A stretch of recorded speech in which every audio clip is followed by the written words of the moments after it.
छत्तीसगढ़ के जितने भी स्टूडेंट हैं, आप सभी स्टूडेंट के लिए बहुत बड़ी अपडेट भर्ती निकल कर आ रहा है कि छत्तीसगढ़ में जो है शिक्षा कर्मी की अब तक की सबसे बड़ी भर्ती आप लोगों के लिए निकला है।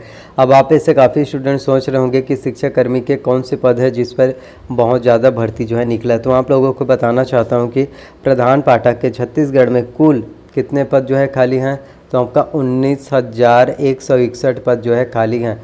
जो डिटेल्स मैं आपको बता रहा हूँ अच्छे से ध्यान से समझिए। तो प्रधान पाठक के कुल 19,161 पद खाली हैं, वहीं 10,667 पदों पर जो है कार्यरत हैं। इतने पद जो है खाली हैं और इतने पद पर जो है शिक्षक हैं। तो यानी कि 19,161 पद तो आपका प्रधान पाठक का हो गया। और राज्य में कुल प्राथमिक प्रधान पाठक की स्वीकृति की बात करें तो 29,838 है। तो इसमें से आपका जो है 19,161 पद आपका जो है प्रधान पाठक का है। तो जो स्टूडेंट DLED किए हैं, BEd किए हैं, उन स्टूडेंट के लिए बहुत बड़ी खुशखबरी। आप लोगों के लिए प्रधान पाठक के 19,161 पद खाली है। वही बात करते हैं मिडिल स्कूल के। तो मिडिल स्कूल में जो है कुल 5,618 पद जो है आपका खाली है। प्राथमिक स्कूल में 19,161 और मिडिल स्कूल में 5,618। वहीं व्याख्याता की बात करें तो इसके लिए जो है 7,212 पोस्ट हैं, जिसमें से आपका व्याख्याता लेक्चरर की बात करें तो इसमें आपका हिंदी के लिए जो हिंदी टीचर हैं उसके लिए 760 पोस्ट हैं, अंग्रेजी के लिए 566, संस्कृत के लिए 849, गणित के लिए 947, फिजिक्स के लिए 933 है, केमिस्ट्री के लिए 456 है और बायोलॉजी के लिए 610 है और पॉलिटिकल साइंस राजनीतिक विज्ञान के लिए 469 है, इतिहास के लिए 274, भूगोल के लिए 336 और इकोनॉमिक्स के लिए 217 पद और वाणिज्य के लिए जो है 795 पोस्ट हैं। तो आप लोगों के लिए शिक्षा कर्मी के पदों पर जो बम्पर भर्ती आप लोगों के लिए निकला। तो इस वीडियो में आप सभी को मैं बताता हूं कि इसके लिए एलिजिबिलिटी क्राइटेरिया क्या है, कौन स्टूडेंट इसमें आवेदन कर सकते हैं, किनका जॉब लगेगा, कितने नंबर लाने पर आपका सिलेक्शन जो है हो जाएगा। तो सबसे पहले आप सभी को मैं एजुकेशन क्वालिफ़िकेशन के बारे में बताना चाहता हूं। तो इसके लिए क्वालिफ़िकेशन की बात करें तो आपका ग्रेजुएशन है, आपका किसी भी मान्यता प्राप्त यूनिवर्सिटी विश्वविद्यालय से आपका जो है ग्रेजुएशन कंप्लीट होना चाहिए और इसके साथ ही आपका BEd या DLED जो प्राथमिक स्कूल में आप लोगों के लिए निकला है उसके लिए जो है DLED चाहिए और आपके प्रोफेसर बनने के लिए आपका जो है BEd का होना जो है बहुत ही ज़्यादा इम्पॉर्टेंट है। तो जो प्राथमिक स्कूल और मिडिल स्कूल होगा इसके लिए आपका DLED चल जाएगा और लेकिन जो प्राथमिक है, मिडिल है, हायर हैं और आपके व्याख्याता हैं कॉलेज में प्रोफेसर के लिए, लेक्चरर के लिए, तो इसके लिए आपका जो है BEd कंप्लीट होना अनिवार्य है। तो इसीलिए जो स्टूडेंट DLED किए हैं वो स्टूडेंट जो है BEd ज़रूर कर लीजिए। BEd सबसे ज़्यादा आपका इम्पोर्टेंट होता है। आयु सीमा की बात करें तो इसके लिए मिनिमम एज लिमिट 21 वर्ष होना चाहिए, मैक्सिमम 40 वर्ष होना चाहिए। कैटेगरी वाइज छूट की बात करें तो SC और ST को 5 वर्ष का छूट दिया जाता है, OBC को जो है 3 वर्ष का छूट जो है देखने को मिलता है। बात करें सैलरी आपको कितना मिलेगा तो इसमें सैलरी आपको बहुत ही अच्छा 18,000 रुपये जो आपको स्टार्टिंग सैलरी जो है देखने को मिलता है। प्राथमिक का, मिडिल और व्याख्याता का अलग अलग जो है आपको सैलरी देखने को मिलता है। व्याख्याता यदि आप बन जाते गवर्नमेंट का तो आपको जो है स्टार्टिंग सैलरी में आपका 70,000 रुपये मिलेगा। ये आपको एक ही बार में नहीं मिलेगा, धीरे धीरे आपका सैलरी इंक्रीज़ होता जाएगा और स्टार्टिंग में आपको 35,000 मिल जाएगा।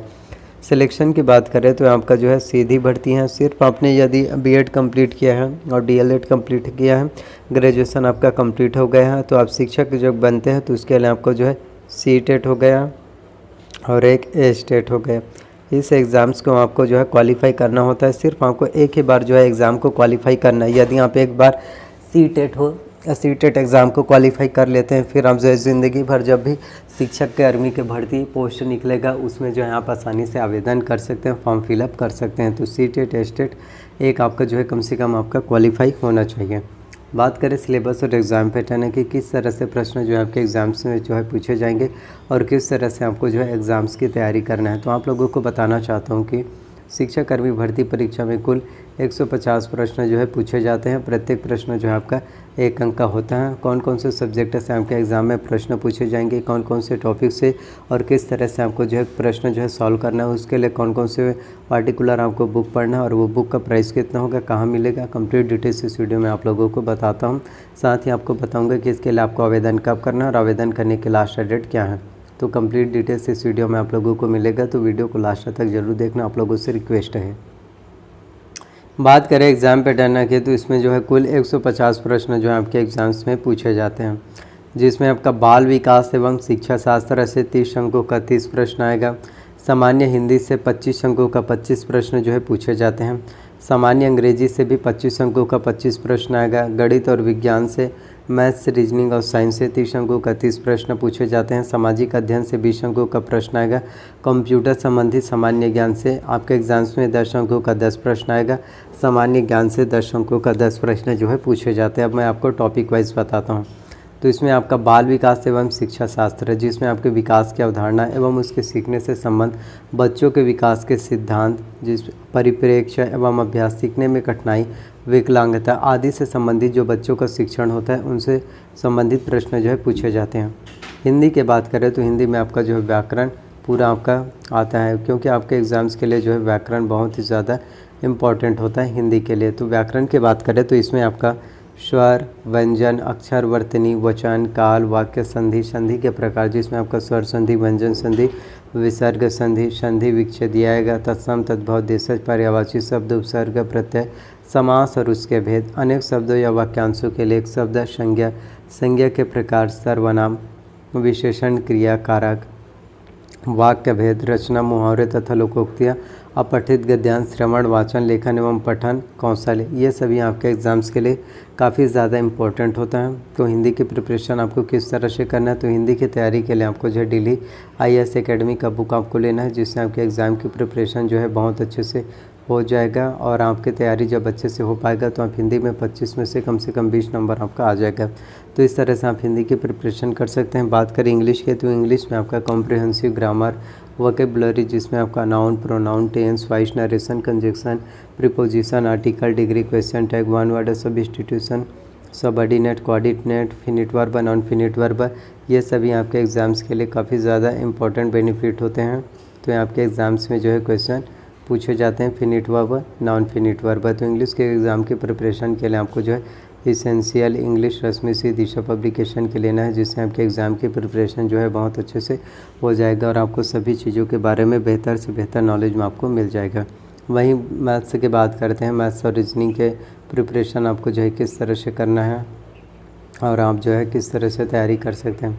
तो मैथ्स की तैयारी के लिए आपको जो है क्या करना है, जिसमें आपका घातांक, बीजीय व्यंजक, गुणनखंड, समीकरण, श्रेणियाँ, ब्याज, अनुपात एवं समानुपात, प्रतिशत, जन्म एवं मृत्यु दर, जनसंख्या वृद्धि दर, समय तथा दूरी, रेखा तथा कोण, समतलीय आकृति, सांख्यिकी, ये सभी आपके एग्ज़ाम्स के लिए काफ़ी ज़्यादा इंपॉर्टेंट होता है मैथ्स है। तो इसके प्रिपरेशन के अलावा आप जो है डॉक्टर आर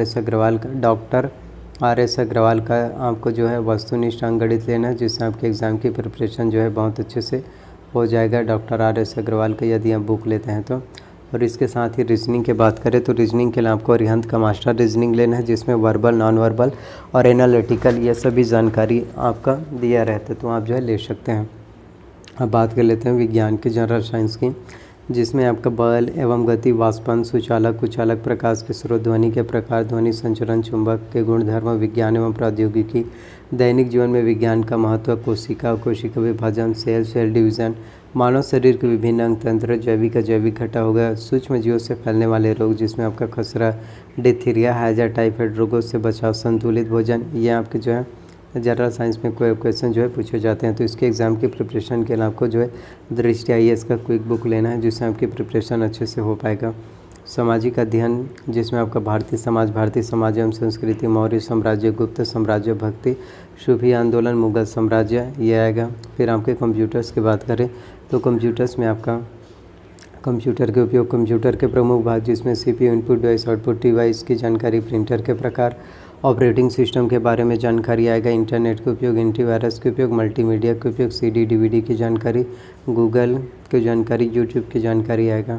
सामान्य ज्ञान की बात करें, जिसमें भारतीय राजनीतिक व्यवस्था में संविधान, भारतीय इतिहास में राष्ट्रीय आंदोलन, भूगोल, अर्थव्यवस्था, छत्तीसगढ़ की जानकारी। तो छत्तीसगढ़ की जानकारी के लिए आपको जो है हरिराम पटेल सर के कंपटीशन एकेडमी का आपको जो है बुक लेना है, जिससे आपके एग्ज़ाम की प्रिपरेशन जो है बहुत अच्छे से हो पाएगा। इसके साथ ही आपको डेली IAS एकेडमी का बुक लेना है और टोटेजा ट्यूटोरियल्स का आपको जो है प्रतियोगिता सारांश ऑब्जेक्टिव के लिए लेना है। तो इस तरह से आप एग्ज़ाम की प्रिपरेशन बहुत अच्छे से बेहतर तरीके से कर सकते हैं।